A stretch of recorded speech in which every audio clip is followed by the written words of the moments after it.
पाठशाला ज्ञान चैनल को सब्सक्राइब करें, बेल आइकन को भी दबा दें और वीडियो को भी लाइक कर दें। धन्यवाद।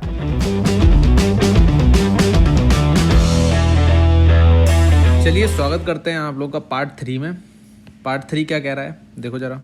Save one with diameter 0.1 metre is completely enclosed by another sphere 2 of diameter 0.4। Sphere 1 बनाया, स्फीयर 2 बनाया, डायमीटर 0.1 मीटर और यहाँ डायमीटर 0.4 मीटर। पूछ रहा है व्यू फैक्टर ऑफ F12। अपने आप का टफेस्ट क्वेश्चन आज तक का गेट का कह सकते हो। इस क्वेश्चन को देखने के बाद लोगों ने हथियार निकाल लिए, कैलकुलेटर्स निकाल लिए। कुछ लोगों ने तो भाई अपने घर का कंप्यूटर का कैलकुलेटर पूरा कंप्यूटर ही उठा लाए।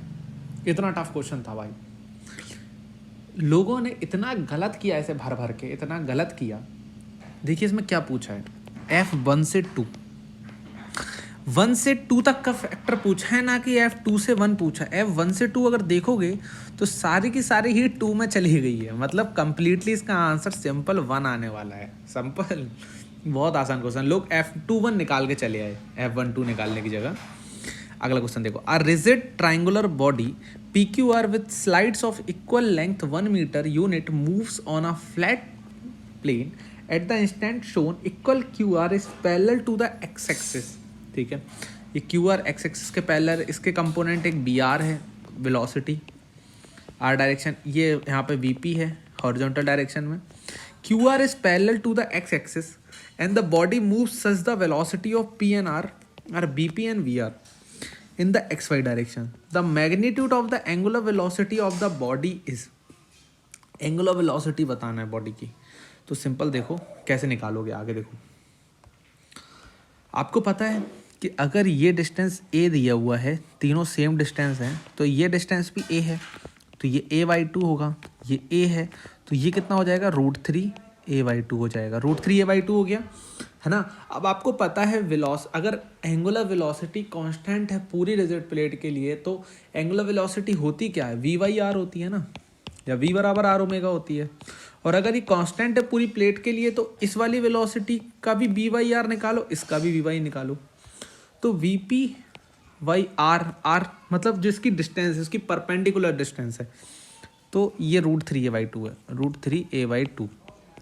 यहाँ पर देखोगे तो VQ कितना निकल आएगा, A/2 निकल आएगा। तो BP कितना है, √3 टाइम्स है VR के, है ना। तो √3 टाइम्स है VR के। तो VP यहाँ पर देख कितना रहा है, आपको ध्यान से देखो। अगर VQ को देखो तो कितना दिखेगा, ω = 2VQ/A दिखेगा। कुछ ऐसे ही दिखने वाला है ना। तो VP है √3 VR के और ओमेगा है BP के बराबर। VP बराबर कितना है, वो ओमेगा बराबर कितना है, 2VP/√3A, है ना। तो अगर VP है √3 VR और इन दोनों इक्वेशन को इक्वल कराओ, एक बार जरा इन दोनों इक्वेशन को जैसे इक्वल कराओगे तो ओमेगा बराबर 2 टाइम्स VQ आ जाएगा। ठीक है दोस्तों, चलिए बहुत इजी क्वेश्चन था ये वाला। अगला question. A sphere gear has pitch circle diameter D and number of teeth T, the circular pitch of the gear is. तो आंसर सिंपल है πD/T। चलिए अगला question. Directional directive of the function xy x² + y² along a line directed from 0 to 0 to 1,1। कहाँ से directive की line कहाँ से मिल कर रही है, 0,0 से 1,1। Evaluated at the point, value निकालनी है डायरेक्शनल डायरेक्टिव की। कैसे निकलेगी, सिंपल फॉर्मूला लगाओ। फॉर्मूला होता है directional directive F = ∂F/∂x i cap + ∂F/∂f j cap. इन दोनों को करो 2xy, इन दोनों का जैसे डिफ्रेंसिएशन करोगे पार्शियल, तो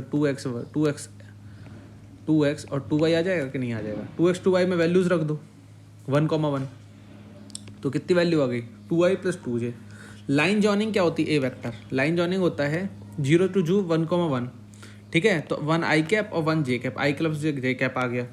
अब यहाँ पे देखो क्या पता था हमें यहाँ पता था, यहाँ से हमने जब डिफ्रेंसिएशन किया था, यहाँ 2y हो गया, छोड़ो इसे ले आओ।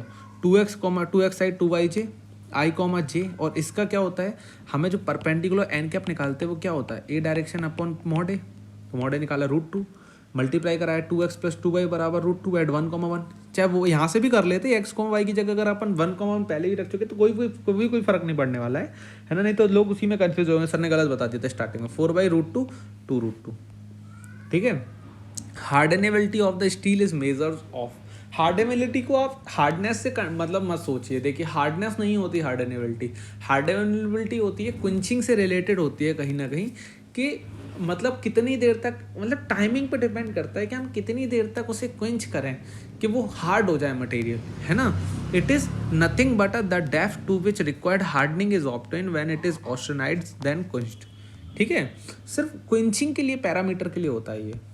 अगला क्वेश्चन देखो, for simple compressible system VPPT specific volume, specific entropy, pressure and temperature respectively the Maxwell relations. तो मैक्सवेल रिलेशन क्या होने वाला है, del V by del S P is equal to, देखो पहले तो मैक्सवेल रिलेशन देख लो, 4 मैक्सवेल रिलेशन होते हैं पर इसमें एक ही लगेगा, क्या लगेगा, DH बराबर TDS बराबर प्लस VDP। ठीक है, तो इससे अगर रिलेशन बनाओगे सिंपल सा, देखो अगर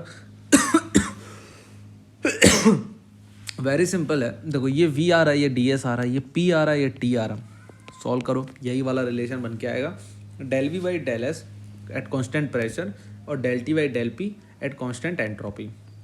question number 19, water enters a circular pipe of length 5 metre and diameter बराबर 0.20 विथ रेनॉल्ड नंबर RED 500। ठीक है, velocity profile at the entrance at the inlet of the pipe is uniform when while it is but it is a parabolic at the exit। तो Reynold number of the exit बताओ। एक बात बताओ, एक pipe है जिसकी length same है, diameter same है, यहाँ पर एक यूनिफॉर्म बन रहा है, ठीक है, यूनिफॉर्म बन रहा है, फिर यहाँ पे पैराबोलिक बन रहा है, एल बदला, डी बदला, रो बदला नहीं बदला, म्यू बदला नहीं बदला, जब और फॉर्मूला क्या होता है आर ई का, रो वी डी वाई म्यू, जब कुछ भी नहीं बदला तो आर ई क्यों बदलेगा, 500 विल बी द आंसर। समझ गए? चलो अगला क्वेश्चन, जल्दी समझ जाते हो आप लोग, बहुत स्मार्ट हो। In matrix equation A X बराबर आर, ए दिया वो मैट्राइसिस दिया, एक्स दिया, आर दिया है, one of the eigen values of the matrices A पूछ रहा है, सॉल्व कैसे करोगे? सिंपल सा मेथड होता है, देखो ए आपको पता है, ए एक्स वाई आर लिख लिया, ये लिख लिया एक्स वाई आर, तो आपको पता है ए माइनस लैम्डा आई बराबर होता है एक्स के, ठीक है, सॉरी यहाँ पे एक्स बराबर 0 होता है, ए माइनस लैम्डा आई इंटू एक्स बराबर 0। तो यहाँ से जब सॉल्व करोगे तो ए एक्स बराबर क्या आ जाएगा, लैम्डा एक्स आ जाएगा, ए एक्स बराबर लैम्डा एक्स आ गया, तो ए एक्स बराबर लैम्डा एक्स हो गया। तो अगर ए ये है, एक्स ये है, अगर इसमें से हम 16 कॉमन ले लें तो 16 कॉमन ले लोगे तो यहाँ बचेगा 16 दूनी 32, 16 एकम 16, 16 चौको 64, 214, 214, this is equal to X. तो लैम्डा की वैल्यू क्या आ गई, 16 आ गई, 16 इज द आंसर। अगला question, endurance limit of beam subjected to pure bending decrease with, ठीक है, अगर एंड्योरेंस लिमिट डिक्रीज कर रही है प्योर वेंडिंग के केस में तो वो किस चीज़ से फ़र्क पड़ेगा, increase the surface roughness and increase the size of the beam. पहले ही आंसर सही है, ठीक है, कैसे? क्योंकि देखो जो सिग्मा एंड्योरेंस होता है वो होता है factor of size, factor of surface, factor of load and factor of others, मतलब जैसे टेम्परेचर वगैरह, एंड सिग्मा ई। तो सिग्मा ई जो पहले आइडियल थी, तो ये इसका इंक्रीज करोगे, ये सारी वैल्यूज़ ना 1 से कम होती हैं, 1 से छोटी होती है, तो कहीं ना कहीं मल्टीप्लिकेशन से ये वैल्यू छोटी करेंगी। तो साइज़ पे भी, सरफेस पे भी, लोड पे, टेम्परेचर पे डिपेंड कर रहा, तो साइज़ और टेम्परेचर मतलब साइज़ और सरफेस वाला यहाँ आंसर दिया हुआ है, तो पहले आंसर सही हो जाएगा। अगला क्वेश्चन देखो, the cold forming process in which harden tool is pressed against the work piece, there is a relative motion between the tool and the work piece to produce a rough surface with a rough मतलब regular pattern.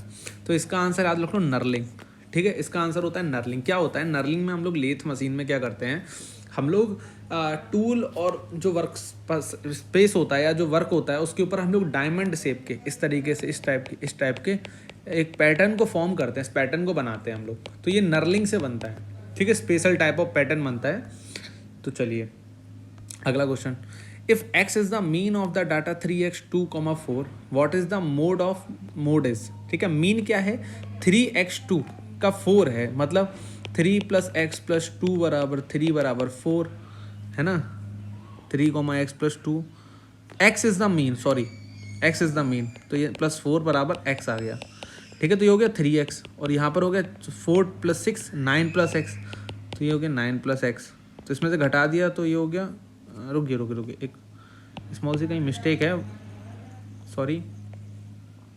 वो कह रहा है कि x is the mean of the data 3x, 2, 4, तो 3 + x + 2 + 4/4, sorry हाँ यही mistake थी। 4x बराबर 9x, 9 + x, तो यहाँ से क्या 3x बराबर 9, तो x बराबर क्या आ गया 3 आ गया। तो जितनी ज़्यादा यहाँ पे x की वैल्यू 3 हो गई। मोड क्या होता है, हाईएस्ट रिपीटेटिंग वैल्यू। तो हाईएस्ट रिपीटेटिंग वैल्यू क्या है आपकी 3,3 है, तो आंसर हो गया 3। समझ गए, इजी क्वेश्चन था। अगला क्वेश्चन देखो, in an electrical discharge machining process the breakdown voltage across the inlet electrode gap 200 volt, V की वैल्यू दे दी।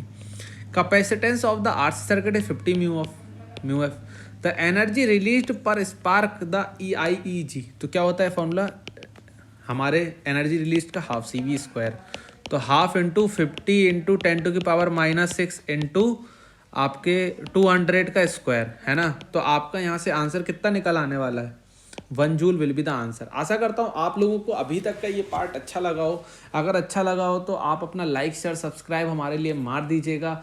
आगे का जो अगला पार्ट है पार्ट 3, वो अब हम आपको एक अभी कराएंगे। तो पार्ट 1 और पार्ट 2, हाँ पार्ट 1 पार्ट 2 और पार्ट 3 हम आपको करा चुके हैं, सॉरी पार्ट 4 हम आपको कराएंगे। और कोई भी डाउट हो तो पाठशाला ज्ञान official@gmail.com पे मेल कर दीजिएगा, नीचे डिस्क्रिप्शन में दिया हुआ है। टेलीग्राम पर आपको ये PDF अवेलेबल हो जाएगी। बहुत बहुत धन्यवाद।